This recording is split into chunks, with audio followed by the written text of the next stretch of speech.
Oke, kita sudah live ya di Facebook maupun di webinar Zoom. Selamat siang, Bapak Ibu. Kita berjumpa lagi di kelas pasti. Apa kabar, Bapak Ibu? Semoga Bapak Ibu tetap diberikan kesehatan. Dan untuk tema kita pada siang hari ini adalah lebih dekat dengan investasi saham yang akan dibawakan oleh Mas Andri di sesi pertama. Dan di sesi kedua nanti akan kami bawakan terkait online trading atau yang biasa kita sebut adalah iTrade. Nah, sebelum itu mungkin saya perkenalkan diri terlebih dahulu. Perkenalkan, nama saya Wisnu Adi Kumara, tim Digital Business CGS International Sekuritas Indonesia. Dan untuk Bapak Ibu yang mungkin live di Facebook ya maupun di webinar Zoom, jika ada jika ada pertanyaan bisa langsung tanyakan saja di kolom Q&A dan kita sharing ya atau kita sama-sama belajar tentunya untuk mendapatkan insight yang dibutuhkan oleh Bapak Ibu juga seperti itu. Nah, sebelum itu kita mungkin share screen terlebih dahulu untuk website resmi kita ya. Mungkin saya izin share screen terlebih dahulu.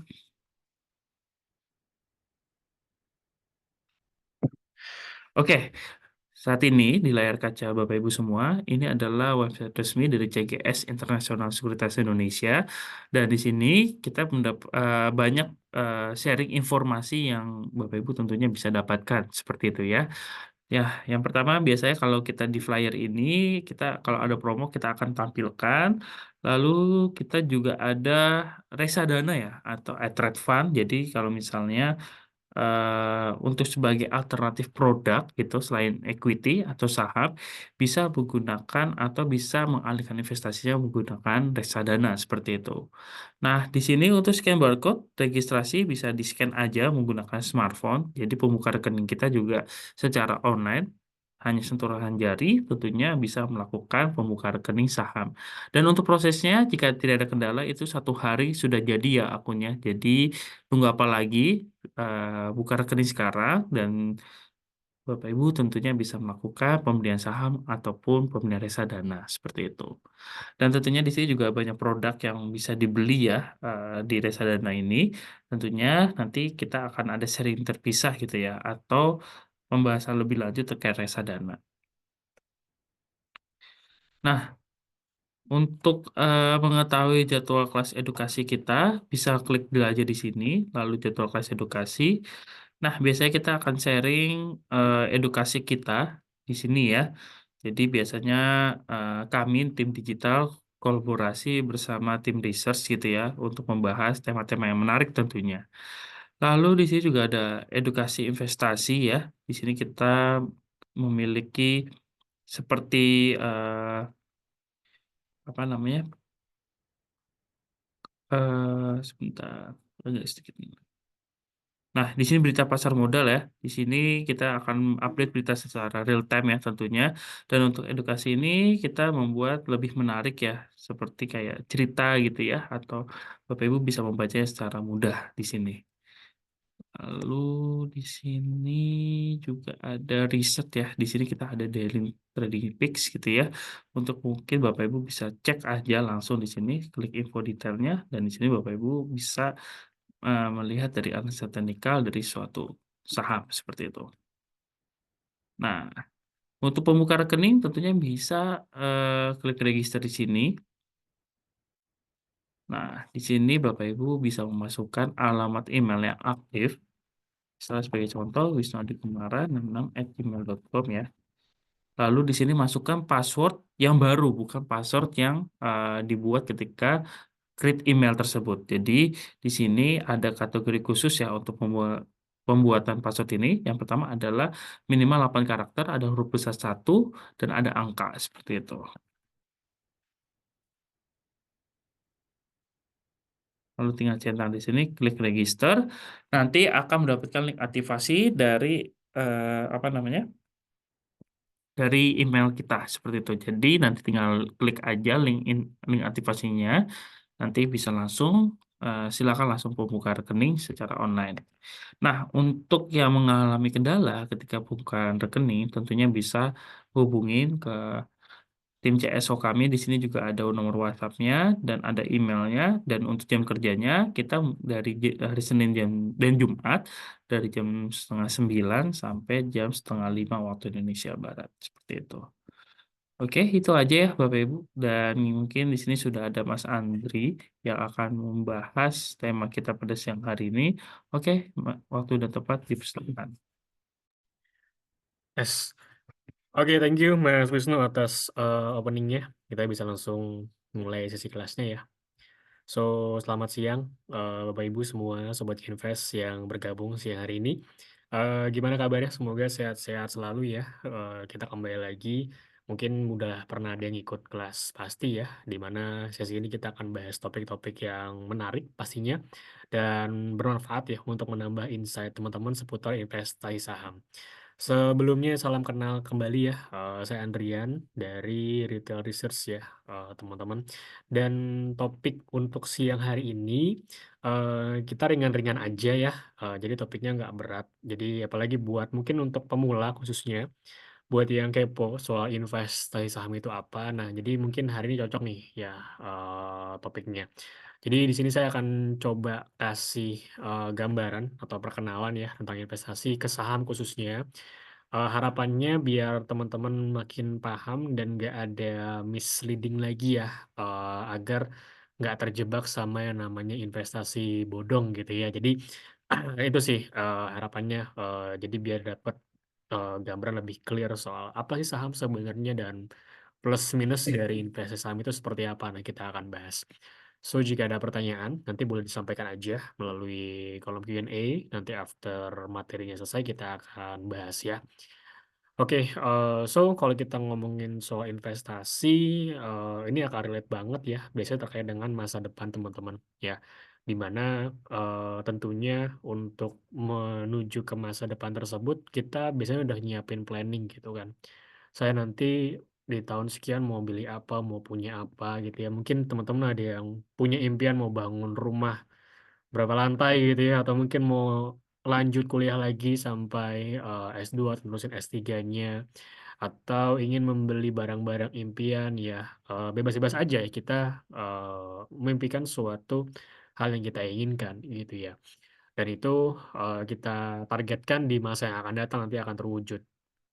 Tapi yang nggak boleh di-skip dan juga harus dipikirkan dengan matang dan suka tidak suka ya, itu pasti akan butuh sama yang namanya cuan. Ya kita butuh money ya untuk mewujudkannya.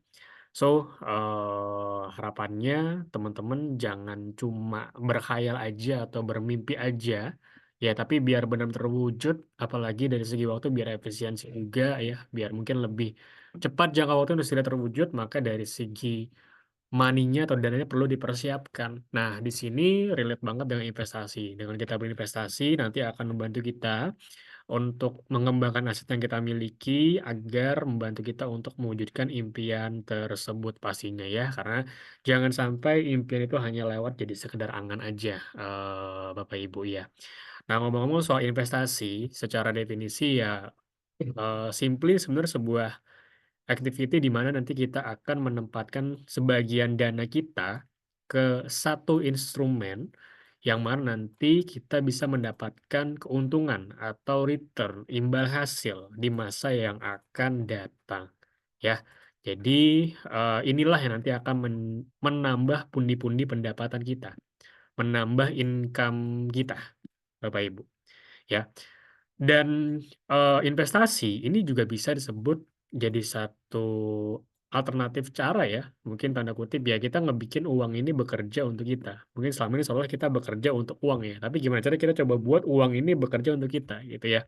Jadi nanti kita bisa mendapatkan passive income di masa yang datang dan tentunya pendapatan kita pun juga makin akan bertambah teman-teman secara keseluruhan. Dan investasi nantinya akan menjadi kendaraan kita ya, kendaraan kita untuk menuju ke garis finish, yang mana garis finishnya itu adalah impian tadi yang udah Bapak Ibu atau rekan-rekan yang udah tentukan sebelumnya. Ya, jadi maka dari itu nanti mungkin dalam prosesnya kita harus pandai-pandai memilih kendaraan yang tepat ya untuk membantu kita mencapai garis finish nanti. Jadi investasi nanti akan ada banyak Bapak Ibu ya instrumen-instrumennya. Nah, itulah yang mungkin sebagai analogi kendaraannya yang kita harus pilih agar tepat sasaran sesuai dengan apa yang kita rencanakan, seperti itu ya. Nah, Bapak Ibu juga perlu tahu kadang mungkin, orang-orang juga agak bingung atau mungkin nganggap sama ya antara nabung sama invest gitu ya. "Apa bedanya Pak? Saya udah nabung kok, kenapa saya harus invest lagi?" Mungkin gitu ya. Simply emang di awal kelihatan mirip ya, karena kita kan menyisihkan uang untuk di awal ya. Tapi yang membedakan secara garis besar adalah dengan investasi kita akan mendapatkan imbal hasil atau return ya. Jadi uang kita itu akan bertumbuh, teman-teman. Tapi kalau kita menabung, ya kita juga menyisihkan uang, tapi cenderung itu lebih untuk menyimpan gitu ya. Uang kita cenderung tidak bertumbuh ya, ya walaupun ada sih beberapa tabungan yang memang ada return lah 1-2%, tapi itu kan juga tergantung dengan nominal saldonya gitu kan ya. Dan jangan lupa ada biaya-biaya tambahan seperti ya fee admin gitu ya, teman-teman. Dan ada inflasi juga yang pastinya juga bisa memakan nilai tabungan kita. Jadi itu mungkin yang bisa menjadi garis besar perbedaan invest dengan menabung. Keduanya sama-sama bagusnya, cuma dengan investasi saya rasa ini bisa jadi pilihan tepat untuk membantu kita lebih cepat mencapai tujuan atau impian yang kita inginkan nantinya. Ya, jadi dari segi efisiensi waktu juga cukup oke dibanding teman-teman hanya menabung. Jadi bayangkan, misal teman-teman target mau beli mobil misalnya ya, harganya 500 juta dan teman-teman harus nabung sampai 500 juta dan uangnya itu kan, stuck ya, misal teman-teman nabung 5 juta 5 juta 5 juta gitu ya, sampai 500. Tapi ketika teman-teman invest ya, dengan asumsi ada pertumbuhan, jadi misal teman-teman nabung, invest ya itu di 5 juta ya, kemudian lama-lama bertumbuh jadi 7 juta, jadi 8 juta, bisa seterusnya seperti itu. Intinya ada pertumbuhan deh ya. Itu kan bisa mempersingkat jangka waktunya dan bisa lebih efisiensi nantinya pastinya ya. Jadi, invest bisa jadi salah satu alternatif teman-teman ya untuk membantu mencapai tujuan kita tadi. Dan kenapa kita mesti invest selain tadi membantu untuk mencapai tujuan keuangan ya, dan juga pasti sebagai cara untuk mempertumbuhkan atau meningkatkan aset yang kita miliki, kita juga bisa ngebentuk yang namanya cadangan finansial, dan satu lagi yang gak kalah penting, yaitu kita bisa, atau ya melawan mengimbangi inflasi lah ya, karena suka tidak suka lagi-lagi inflasi ini ada dan, mungkin kalau jangka waktu dekat, ya nggak selalu berasa ya, tapi dalam jangka waktu tempo beberapa tahun yang akan datang mungkin nanti akan lebih berasa teman-teman ya. Buat yang bingung kenapa sih ngomongin inflasi gitu ya, karena sudah pasti kalau ngomong inflasi ada ngomong inflasinya gitu.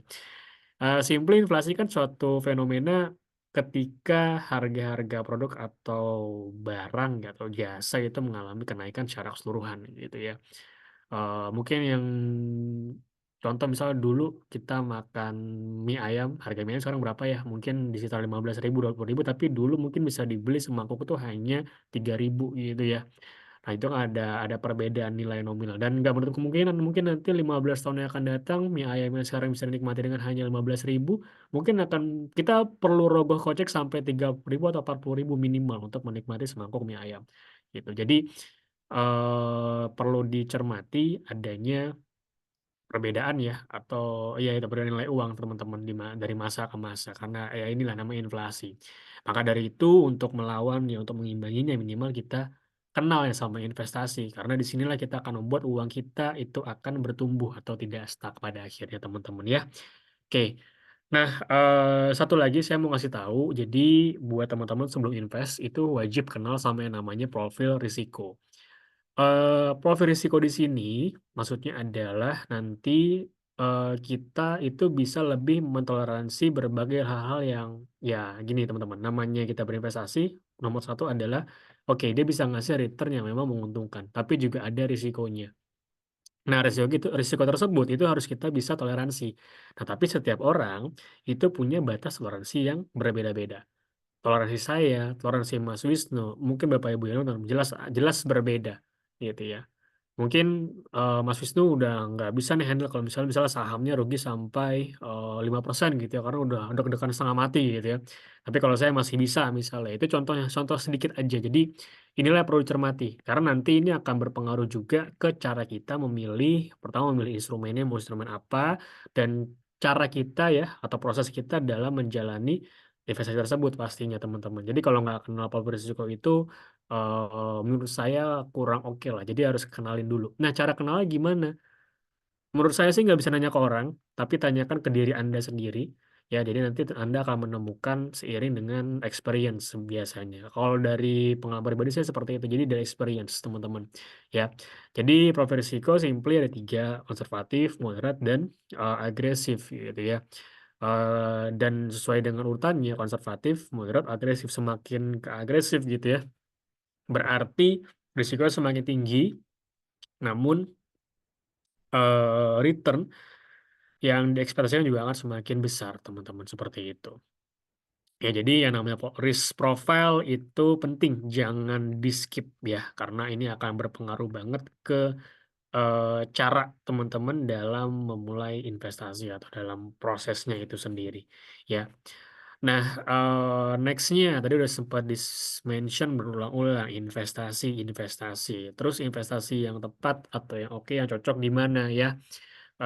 Karena sayang sekali zaman sampai dengan detik ini mungkin ya, masih ada saja orang-orang oknum-oknum yang tidak bertanggung jawab ya, mementingkan diri sendiri daripada akhirnya, merugikan orang lain, ya, menipu banyak orang lain ya, mengarahkan ke investasi bodong.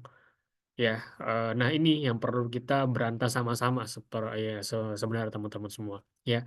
Cara berantasnya gimana? Yaitu dengan kita memahami apa arti investasi yang tepat dan investasi yang gimana gitu loh. Di mana juga ya yang cocok itu seperti apa. Jadi nggak gampang terjebak teman-teman. Ya, jadi ketika teman-teman udah selesai kelas ini harapan udah paham investasi yang betul dan baik itu seperti apa dan bisa di-share ya ke kerabat atau familinya, agar, sama-sama kita bisa mengurangi ya atau bahkan ya kita memberantas mencegah secara keseluruhan adanya investasi bodong ke depannya seperti itu ya, karena miris masih ada aja kejadian mungkin sampai dengan detik ini teman-teman ya. Intinya gini, investasi bodong itu ciri-cirinya gampang. Biasanya, suka melebih-lebihkan, ngasih yang manis-manis gitu lah ya, teman-teman. Jadi kadang ngasih, potensi cuan gede, tapi nggak make sense gitu ya, nggak make sense kenapa? Dia bilang nawarin ngasih cuan gede tapi nggak ada risikonya misalnya, kan nggak make sense ya. Namanya yang normal, yang logik adalah ketika ada untung besar, ada potensi kerugian besar juga, teman-teman, ya. Terus misalnya kalau dia ngasih janji manis atau nggak logis ya, teman-teman, apalagi yang nggak berizin resmi, patut dicurigai. Kalau nggak bisa nyebutin, perizinannya, ya, nggak bisa nyebutin diawasi oleh siapa, nah itu harap berhati-hati. Ya, karena, itu tadi, masih banyak orang yang kejebak. Nomor satu adalah sering banget karena tergiur iming-iming yang besar. Iming-iming yang besar dan tidak ada kerugian, yaitu cara paling gampang untuk menjebak orang ya, karena siapa yang nggak mau ya cuan gede tapi kan nggak ada risiko. Nah itu yang salah. Jadi investasi itu harus tahu dulu, memang investasi yang tepat ya, memang bisa memberikan return yang besar, tapi lagi-lagi ada risiko yang besar juga. Nah, teman-teman nggak usah khawatir, bukan berarti karena risiko yang besar, kita harus takut ya, dan kita nggak mau invest.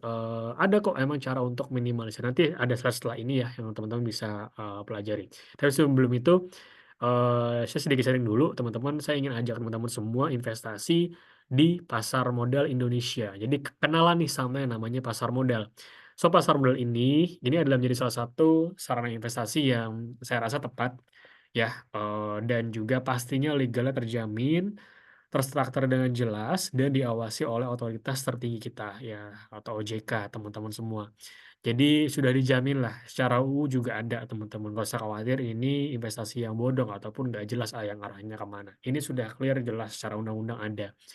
Lalu apa yang disebut dengan pasar modal? Ya, seperti halnya dengan namanya pasar, berarti kan ada kedua pihak yang bertemu. Ya, kalau pasar secara umum ya, berarti ada penjual dan pembeli gitu ya, yang mentransaksikan suatu barang. Nah, di pasar modal ini nanti akan ada kedua pihak, yaitu antara si perusahaan, perumpamaannya, dan seorang calon investor. Ya, perusahaan di sini yang memang dia butuh pendanaan untuk ekspansi, untuk running bisnisnya, dan investornya adalah orang-orang yang memang mungkin kita ya, yang butuh untuk mengembangkan aset kita. Kita butuh uang investasi nih, untuk uang dingin kita daripada nanti dipakai buat konsumtif terus atau mungkin disimpan tapi nggak bertumbuh, better kan kita investasikan. Nanti kedua pihak ini akan bertemu, teman-teman. Maka itu disebut dengan pasar modal, teman-teman ya. Dan pasar modal ini tuh punya banyak sekali instrumen. Ya ada banyak sekali. Salah satunya adalah saham, jelas. Ada reksadana, ada obligasi, ada ETF, warrant terstructure, dan lain-lain. Tapi, mungkin yang paling ngetren atau yang paling beken ya, teman-teman setidaknya pernah dengar mungkin ya, karena udah banyak di sosmed, yaitu adalah saham. Dan hari ini kita akan coba bahas soal saham tersebut, ya secara clear definisi seperti apa dan plus minusnya, biar teman-teman nggak misleading lagi, harapannya seperti itu ya. Jadi kita akan bahas satu instrumen investasi yang cukup powerful, yaitu adalah, saham. Nah, saham sendiri singkatnya adalah bukti kepemilikan dari sebuah perusahaan. Jadi ketika teman-teman secara sah membeli sebuah saham perusahaan, teman-teman sudah pegang bukti, saya bagian dari perusahaan tersebut, ya. Tapi yang harus dilakukan sebelum nanti ke proses pembelian tersebut gitu ya, pembelian sahamnya, ya teman-teman harus sampai memiliki sahamnya, kita tentu akan dituntut untuk bisa memilih perusahaan yang tepat dong, gitu. Masa kita mau invest ke perusahaan yang merugikan enggak ya gitu ya. Kita pengen investasi kan untuk cari untung, jadi harapannya perusahaan pun juga bisa berbisnis, bisa prospek ke depannya, seperti itu, ya. Maka dari itu, penting untuk melakukan yang namanya analisis nantinya, ya. Ada beberapa teknik analisis di market nanti akan sangat membantu kita untuk menentukan keputusan pada akhirnya ingin jual ataupun beli teman-teman, seperti itu, ya. Jadi, saham sekali lagi adalah bukti kepemilikan dari sebuah perusahaan. Ya nanti next step-nya, sekali lagi saya ulang, untuk membeli saham tersebut, kita harus mulai proses yaitu dengan menganalisis. Analisisnya apa aja nanti setelah ini kita akan bahas ya. Nah, simply ini gambaran aja alur, konsep simpel saham mungkin yang masih agak ngawang ya, saham itu apa sih tadi kayak bukti kepemilikan, bukti apa gitu ya. Nah jadi gini, contoh simpel misalnya, saya punya usaha gitu ya, saya punya usaha ayam geprek ya. Saya pengen lebih gede lagi usaha saya nih, ya, lalu saya butuh modal tambahan. Kalau misalnya saya butuh modal kecil, ya mungkin sekitaran 5, 10 juta tambahan, ya saya bisa terdekat bisa mungkin pinjam ke kerabat, ke family, ke temen gitu ya. Yang nantinya mereka pun juga bisa ngasih ide ataupun saran-saran terhadap usaha saya gitu ya. Dan nanti mungkin asal asal kesepakatan hasil kesepakatan bersama juga bisa nge-share hasil profitnya ya, ketika ekspansinya sukses dan profitnya itu pun tercapai. Nah, ini juga sama di market ya, ketika perusahaan itu ingin ekspansi, ingin tumbuh lebih besar, maka butuh dana yang lebih besar juga, gitu. Ya, yang tadinya mungkin usahanya belum bentuk PT, akhirnya bikin PT, PT TBK gitu ya, jadi saham-saham yang listing itu perusahaannya di belakang ada TBK-nya. Ya dia melakukan IPO ya, agar orang-orang tuh secara keseluruhan itu bisa berpartisipasi. Jadi jangkauan untuk menambahkan modal atau, untuk membiayai ekspansi atau bisnisnya itu juga melalui dari listing tersebut atau IPO ya teman-teman semua ya. Jadi, agar semua pihak bisa terlibat ya teman-teman gitu ya. Kalau misalnya tadi kayak contoh sebelumnya kayak secara tradisional kita pinjam ke teman beberapa aja kerabat gitu ya. Tapi kalau pengen cakup luas lagi ya asumsinya kita bisa listing atau kita IPO-kan.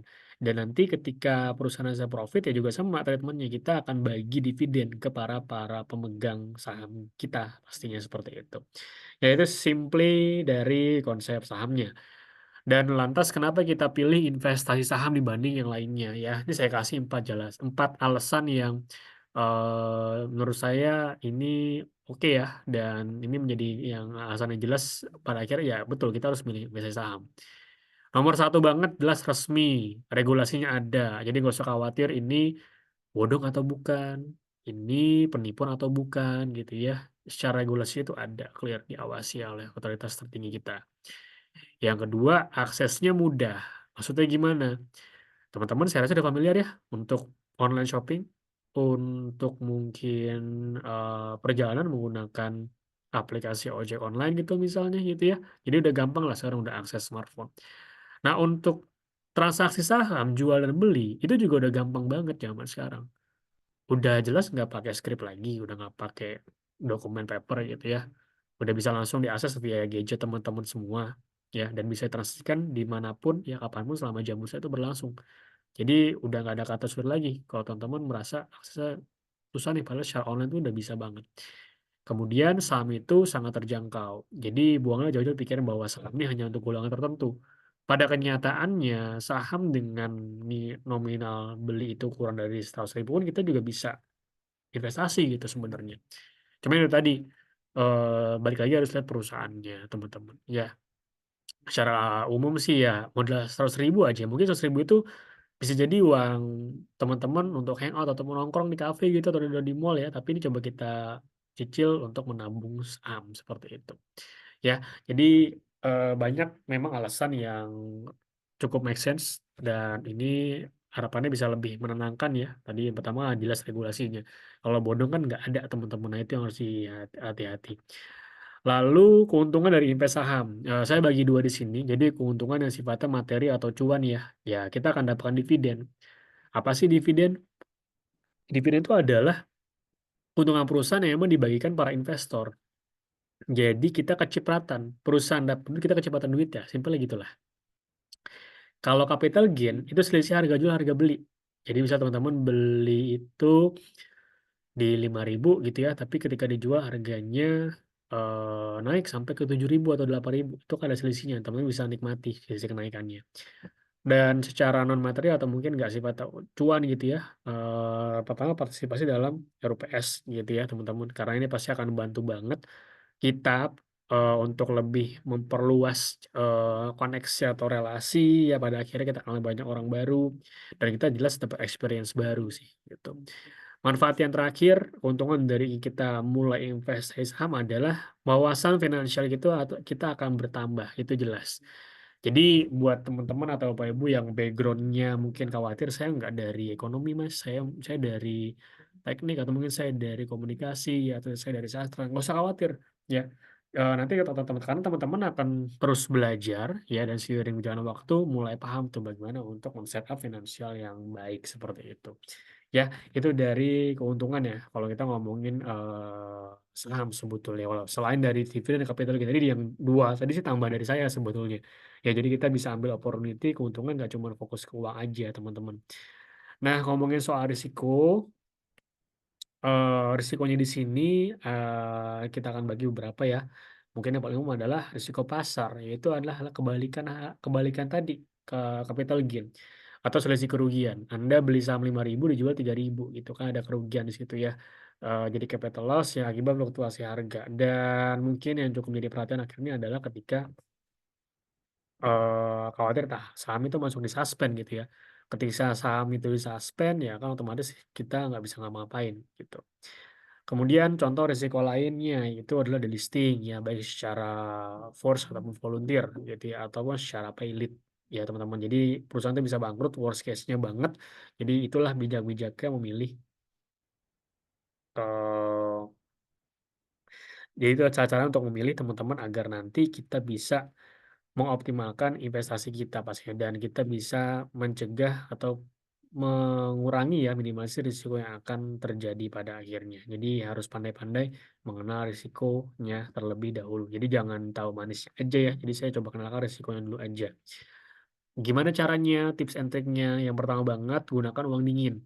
Ya, ini bukan uang yang taruh di kulkas ya, tapi uang yang memang kita sisihkan teman-teman, kita alokasikan khusus untuk investasi agar nanti nggak mengganggu kita dari pengeluaran-pengeluaran atau kebutuhan-kebutuhan gitu ya. Jadi udah terpisah lah, ini penting di awal. Karena kalau teman-teman maksain pakai uang yang nggak seharusnya buat invest atau buat trading, yang ada tuh yang jadi beban pikiran dan ngaruh ke psikologi. Ya, nextnya kenali baik-baik dan lakukan analisis terhadap perusahaan. Di sini teman-teman nanti wajib untuk lebih dalam gitu ya. Jangan seharusnya jangan cuma kulitnya aja, tapi pahami betul-betul perusahaannya seperti apa, agar kita tahu ya, tahu apa ya, potensi bisnis seperti apa, keunggulan dari kompetitornya seperti apa. Jadi kita kebayang growth perusahaan tersebut. Terus jangan overhype atau FOMO. Ini salah satu sikap yang kayaknya dari waktu ke waktu, tahun ke tahun ya, generasi-generasi pasti akan selalu ada ya. Kita nggak bisa nyalain sikap tersebut, tapi kita setidaknya bisa ngatur diri kita untuk tidak terjebak atau ngikut arus FOMO tersebut. Ya, apalagi di capital market ya, ini sangat sering terjadi. Jadi hati-hati jangan sampai teman-teman itu terlalu FOMO atau overhype terhadap suatu hal. Kemudian lakukanlah diversifikasi portofolio. Ini penting juga. Jadi baiknya memang misalnya teman-teman beli saham nih, tapi hanya beli saham banking aja, tapi nggak mau beli saham lain. Otomatis kan view atau alur dari menurut teman-teman itu hanya fokus ke performa banking doang gitu kan. Tapi ketika teman-teman coba diversifikasi, ya membagi isi portonya, ada sektor mining gitu, ada consumer, ada telco misalnya, itu akan lebih membalansi dari portofolio teman-teman gitu. Ya jadi nggak fokus ke satu hal aja sebenarnya. Jadi bisa kita bagi ke beberapa hal teman-teman. Ya, kita jadi ngomongin diversifikasi itu penting. Don't put your egg in one basket. Oke, nah ini ngomongin soal analisis. Tadi kan sempat di-mention ya, kita perlu melakukan yang namanya analisis sebelum kita ambil keputusan. Ya, ini penting banget karena ketika kita sudah mulai analisis, kita kan jadi lebih tahu gambaran market itu seperti apa. Oke, jadi ada dua teknik yang umum, ada fundamental dan teknikal. Fundamental lebih ke mungkin akan menjawab pertanyaan kita, bagaimana sih kinerja perusahaan gitu kan. Sedangkan teknikal mungkin akan membantu soal timing, kapan waktu jual dan belinya nantinya. Dan untuk keduanya itu sama-sama bagus ya, jadi nggak usah diadu mana yang lebih baik. Lagi-lagi tergantung preferensi dan juga strategi dan tujuan teman-teman semua. Ya, jadi jangan selalu dibenturkan. Bahkan di collab pun juga sebenarnya sah-sah aja ya kalau teman-teman ingin mencari perusahaan yang oke, lalu dibantu dengan timing, jual beli dengan teknikal itu no problem juga sebetulnya. Ya, jadi intinya kedua poin ini, dua teknik ini sama-sama bagusnya ya. Cuma tergantung kita nanti penyesuaiannya.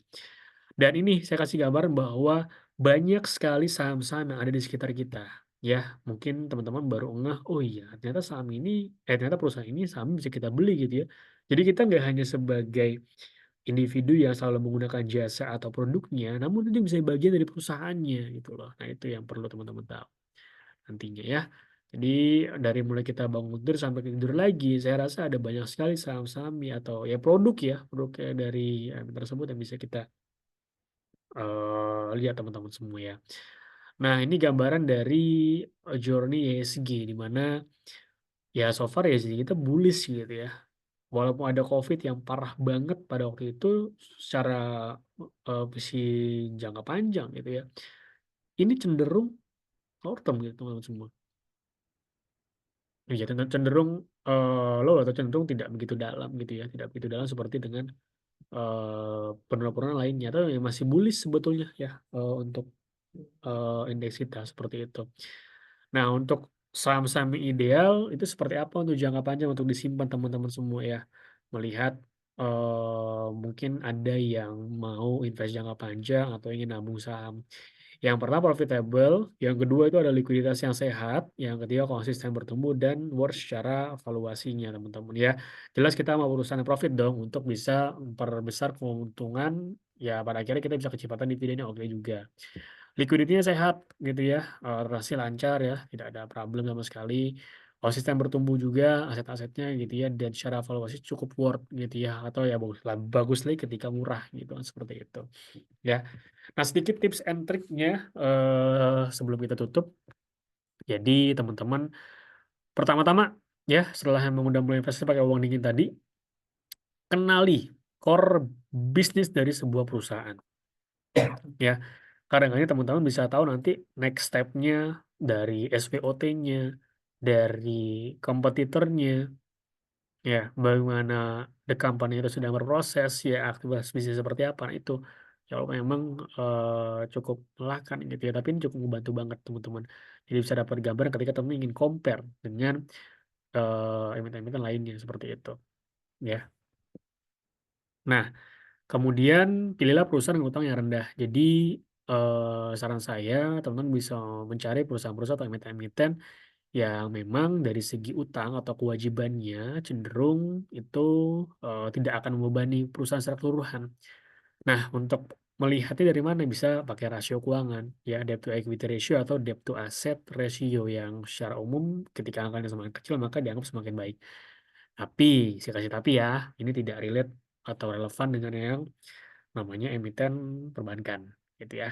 Untuk perbankan konvensional ya terutama ya, karena kan secara bisnis dia tahu itu kan sebagai lembaga intermediasi dan DER-nya atau debt to equity ratio pasti akan gede banget nantinya teman-teman ya, gitu. Oke, jadi bila perusahaan yang secara utang tuh mampu di-handle tuh ya lebih rendah lebih bagus pasti akan seperti itu. Next, beli perusahaan yang profitable. Jadi semakin tinggi profit perusahaan, maka ada peluang untuk investor dapat cuan juga lumayan. Seperti itu ya. Jadi carilah teman-teman. Kemudian pilih saham yang murah tapi nggak murahan. Nah, ini terkait dengan valuasi. Jadi maksudnya adalah ya tadi kita seperti beli barang branded top tapi harganya diskon. Ya, it's a good value bukan ya? Dan secara rasio keuangan tuh bisa cek di PE ataupun price to book gitu ya teman-teman semua. Terakhir, don't put your egg in one basket ya. Jadi teman-teman ini perlu diingat, saya ulangi sekali lagi, diversifikasi untuk minimalisir risiko. Ya, dan untuk mengoptimalkan kinerja portofolio. Jadi agar tidak terlalu bertumpu kepada satu emiten aja. Karena kalau ketika selalu bertumpu ya ketika dia lagi jeblok ya jeblok semua kan gitu. Gitu ya. Jadi diversifikasi untuk mengatur meracik strategi porto betul teman-teman gitu ya. Jadi agar tidak terlalu banyak pressure yang kurang balance ya di porto kita kalau kita nggak diversifikasi agak worry sebetulnya. Sekali lagi don't put your egg in one basket. Oke, mungkin itu aja sekian mampayan materi dari saya. Singkat memang dan mungkin lebih ke kulit atau perkenalan, tapi harapannya teman-teman bisa dapat gambaran besar bahwa investasi tadi seperti disebutkan yaitu sebagai salah satu alternatif cara untuk membantu meraih impian ya teman-teman. eh yang pastinya ya investasi ini positif untuk dilakukan gitu ya teman-teman ya. Oke. Dan tadi ada pengenalan juga ke pasar modal, kemudian ke saham juga itu jelas ya plus minus seperti apa itu dipelajari. Ya nanti di next kelas-kelas berikutnya kita akan mengenal lebih banyak terkait dengan teknik analisisnya mungkin ya. Tapi hari ini lebih ke dasar aja. Sebenarnya teman-teman paham dulu terkait dengan saham itu biar nggak miskonsepsi lagi. Pengennya sih seperti itu ya. Oke, mungkin saya bisa balikin lagi ya ke Mas Wisnu. Silakan Mas Wisnu. Oke, thank you Mas Andri sudah membawakan materi secara lengkap ya. Mungkin kalau misalnya ada yang ingin ditanyakan, monggo bisa langsung tanyakan saja di kolom Q&A. Dan kalau misalnya kita mungkin langsung aja ya masuk ke sesi kedua. Nanti Mas Andri juga masih standby juga di sini. Kalau misalnya ada pertanyaan, bisa langsung tanyakan saja di kolom Q&A. Dan hari ini kita juga akan bahas dari aplikasi ya atau iTrade ya. Jadi kalau misalnya kita flashback atau tadi kita bahas sebelumnya kalau sudah buka rekening, nanti Bapak Ibu akan mendapatkan akses untuk bisa login ke iTrade. Nah, iTrade itu ada tiga sebenarnya untuk yang bisa diakses. Ada tiga channel. Yang pertama adalah mobile, yang kedua ada web, yang ketiga ada desktop. Nah, pada siang hari ini kita akan membahas versi webnya. Dan nanti Bapak Ibu ketika bagaimana sih cara loginnya gitu ya. Nah, nanti biasanya kalau sudah berhasil buka rekening, maka ada dikirimkan user ID, password, beserta PIN-nya. Seperti itu. Nah, mungkin kita langsung aja ya login.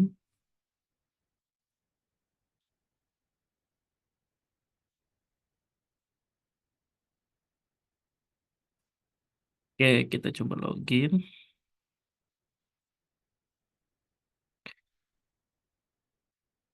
Nah, di layar kaca Bapak Ibu semua, di sini adalah iTrade dari web ya, versi web. Dan ketika sudah berhasil melakukan pembukaan rekening, maka yang akan ditampilkan atau ada yang akan dikirimkan adalah user ID, password, beserta PIN. Nah, bagaimana untuk kita loginnya seperti itu ya? Nah, jadi kita tinggal masukkan aja passwordnya beserta user ID-nya. Lalu kita coba klik.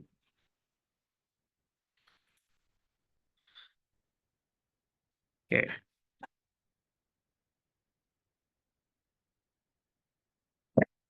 Nah, di sini adalah versi web yang ditampilkan pertama kali ketika berhasil login. Nah, di sini kalau kita coba arahkan, di sini ada IHSG saat ini ya yang bergerak secara real time. Dari di sini juga ada detailnya. Ini adalah sisi volume, value transaksi ya, dan frekuensi. Nah, ini untuk net buy dan net sell. Nah, ini tentunya kalau kita ke bawah ya, di sini ada market info lalu market watch. Nah, kalau ada empat yang bentuknya sama ini adalah order book ya. Jadi kalau misalnya Bapak Ibu ingin melakukan transaksi gitu ya, bisa melalui dari order book tersebut. Nah, di sini kan tentunya ada beberapa harga yang ditampilkan ya. Jadi mungkin saya akan jelaskan satu persatu dari harga tersebut. Oke. Nah, di sini ada harga, misalnya sebagai contoh kita ambil BBCA ya. Mungkin Bapak Ibu sudah tidak asing lagi kalau ini adalah saham Bank BCA. Nah, di sini kalau kita lihat ini ada harga yang turun ya, ada indikatornya turun ke bawah seperti ini. Nah, ini harga apa? Nah, ini adalah harga hari ini dari saham BBCA.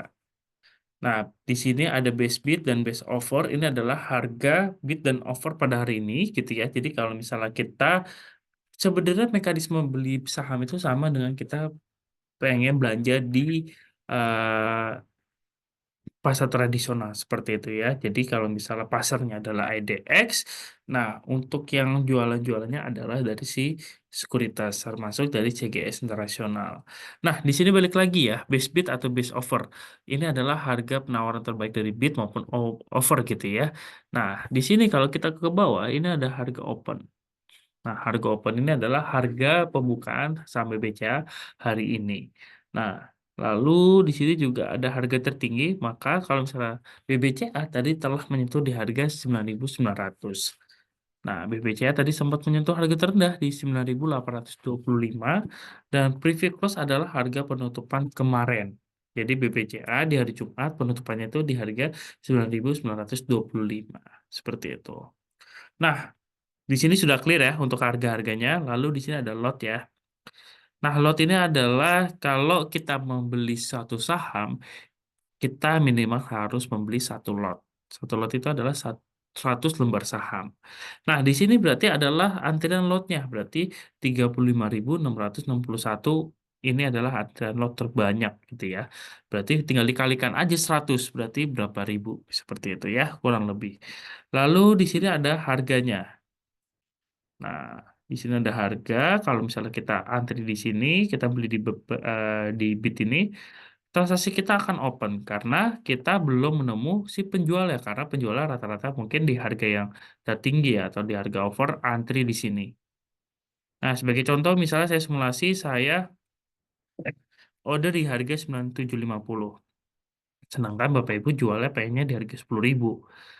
Karena harga mahal gitu kan. Karena modal Bapak Ibu misalnya harganya eh misalnya di harga yang di bawah gitu ya, tapi pengen harga yang lebih mahal lagi menjualnya. Nah, di sini kan kita nggak ketemu ya antara eh, kami dan Bapak Ibu untuk melakukan transaksi saham. Nah, berarti kalau misalnya saya mau cepet match gitu ya, saya bisa langsung di harga 10.000. Atau misalnya Bapak Ibu di harga 9.925 atau di harga over nanti transaksi saya langsung match.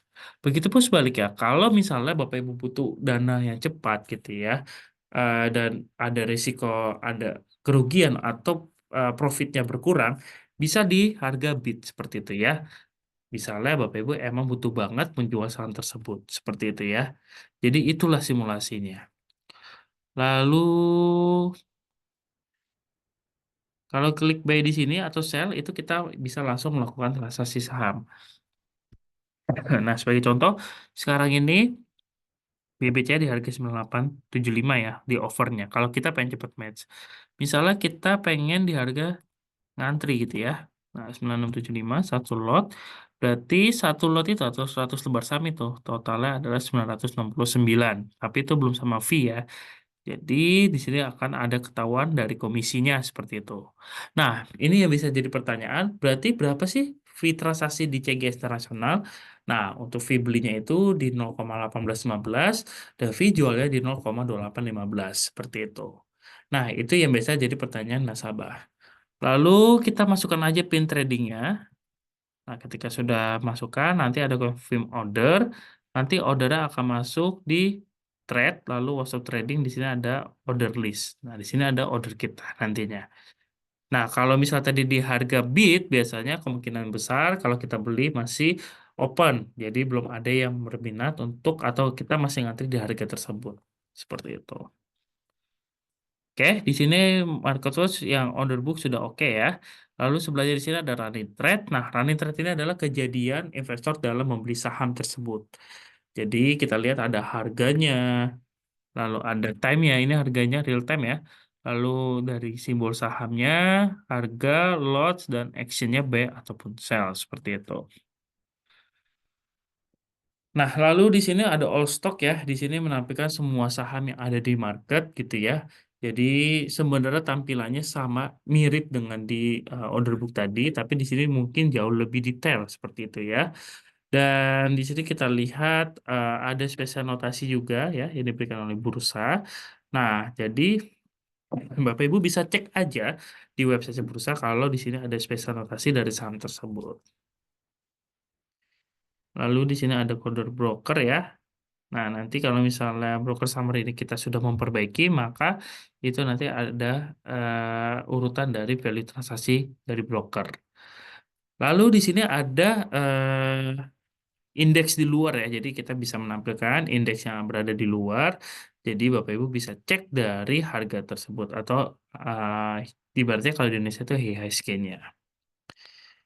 Nah, di sini ada heat map ya. Heat map ini menampilkan eh, market cap dari saham, tapi kita peta-petakan di bagian apa namanya sektor seperti itu ya. Jadi kalau misalnya kita lihat di sini ada sektor basic material, finansial, energi. Nah, di sini kita dikelompokkan menjadi berapa sektor.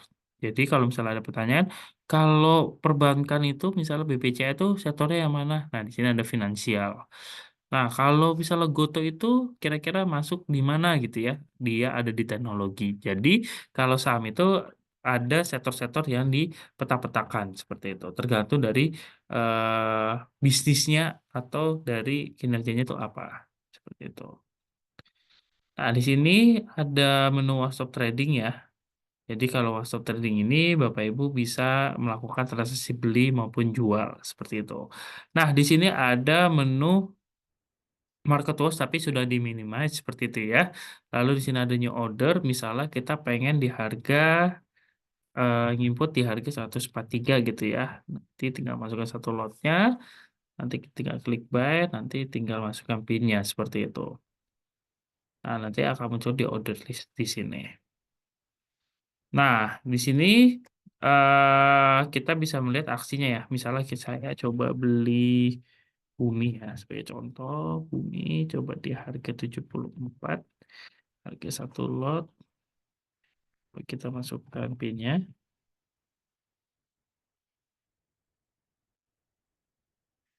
Oke, statusnya open ya. Nah, kalau misalnya gimana kita pengen merubah harga, misalnya tadi di harga 74, misalnya dari harga 77. Nah, ini tinggal klik aja di sini. Jadi tinggal di harga 77 di sini, tinggal di unman, lalu konfirmasi order. Nah, statusnya open. Nah, bagaimana kalau kita mau cancel transaksi kita? Gampang. Jadi tinggal klik withdraw di sini, konfirmasi order, lalu statusnya withdraw. Nah, untuk melakukan unman dan withdraw tadi, itu pastikan statusnya itu masih open. Karena kalau sudah match tidak bisa. Kalau misalnya pengen jual atau misalnya mau hapus hal tersebut, ya caranya harus dijual. Lalu di sini ada portofolio. Nah, portofolio ini adalah kepemilikan aset kita dalam bentuk saham. Nah, di sini semua akan ditampilkan. Nah, kalau kita geser di sini, nah di sini ada melihat dari gain atau loss dalam bentuk persentase, dan di sini ada gain atau loss gain atau loss dalam bentuk value, dan di sini ada gain atau loss dalam bentuk persentase seperti itu. Oke. Nah, di sini untuk net balance ini adalah untuk melihat eh, jumlah lot kita yang kita miliki. Ini adalah market price, harga market saat ini. Lalu di sini ada average cost ya. Jadi kalau misalnya tadi sebelumnya kita beli di berapa sih gitu ya. Nah, di sini kelihatan. Jadi modal kita itu berarti di 98 tapi harga marketnya sekarang di 79 seperti itu. Nah, di sini ada akan summary. Ini adalah untuk melihat aset kita dalam bentuk uang ya, atau keseluruhan juga ada nantinya. Mungkin saya jelaskan. Nah, Boeing Power ini yang pertama ya. Di Boeing Power ini adalah limit. Jadi kalau misalnya Bapak Ibu ingin membeli saham tapi dananya tidak mencukupi, maka bisa menggunakan limit tersebut. Nah, pastikan ketika T plus 2, Bapak Ibu harus membayar sebesar limit yang digunakan. Lalu selanjutnya di sini ada market value ya. Jadi kalau market value itu keseluruhan aset dalam bentuk saham gitu ya. Tapi kalau misalnya sahamnya itu naik ataupun turun, dia akan menyesuaikan. Nah, selanjutnya di bawahnya ada total aset ya. Total aset ini adalah total aset dari akumulasi current balance dan market value. Jadi ini akan bergerak juga ya nantinya. Jadi asetnya sebesar 420.000. Nah, kalau cara balance sama available balance kita lihat kan sama ya. Ini sebenarnya dana yang ready di RDN. Tapi bedanya kalau current balance itu ketika kita melakukan transaksi beli ataupun jual, dia akan update secara real time di T plus 2. Karena penyelesaian transaksi kita itu di T plus 2. Jadi ini akan update secara real time, tapi kalau available balance itu harus menunggu penyelesaian transaksi di T plus 2. Nah, kredit limit ini adalah batas atas ketika kita menggunakan buying power ya. Jadi pastikan kalau misalnya buying power ya sudah melebihi tapi kredit limitnya 300 juta, maka kita tidak bisa menggunakan sepenuhnya seperti itu. Lalu selanjutnya di sini ada open buy dan open sell ya. Jadi kalau misalnya tadi kita transaksinya buminya masih open, maka akan muncul value-nya di sini. Lalu untuk block amount dan outstanding buy orders ini adalah ketika kita transaksinya masih open untuk buy gitu ya, atau kita melakukan penarikan dana, maka akan muncul value-nya di sini seperti itu. Oke, kita lanjut. Nah, untuk melakukan pengecekan transaksi kita sebelumnya, ini ada di Indo apa? Sorry, di order info. Jadi kita tinggal masukkan aja saham yang kita pengen cek ya, misalnya Bumi di sini. Kita search, nah nanti akan muncul sahamnya seperti itu. Atau berdasarkan order ID pun sama. Lalu di sini full code ya, full code ini menampilkan pergerakan saham, detailnya ada di sini ada chart, running trade. Nah, running trade ini khusus dari saham BPC aja, tidak seperti running trade sebelumnya yang ditampilkan semua saham. Ada DP price ataupun buy order. Nah, untuk merubah saham ya, kita bisa eh, ketik aja di sini, dan nanti sahamnya akan langsung berubah. Di sini juga ada company profile gitu ya, jadi kita bisa berubah. Di sini kita ganti misalnya BBRI, sebentar ya. Oke, code-nya kita ganti misalnya BBRI, nanti company profile juga nanti akan berubah seperti itu. Lalu laporan keuangan juga ada di sini. Top stoknya di sini juga ditampilkan ya, ada top gainers, top loser dalam hari ini juga seperti itu. Jadi ini untuk melihat kenaikan yang signifikan dari suatu saham atau penurunan saham yang cukup signifikan seperti itu. Di sini juga ada most activity by loss, frekuensi, dan value ya. Jadi di sini ditampilkan semua jumlah terbesar dari sisi loss, frekuensi maupun value.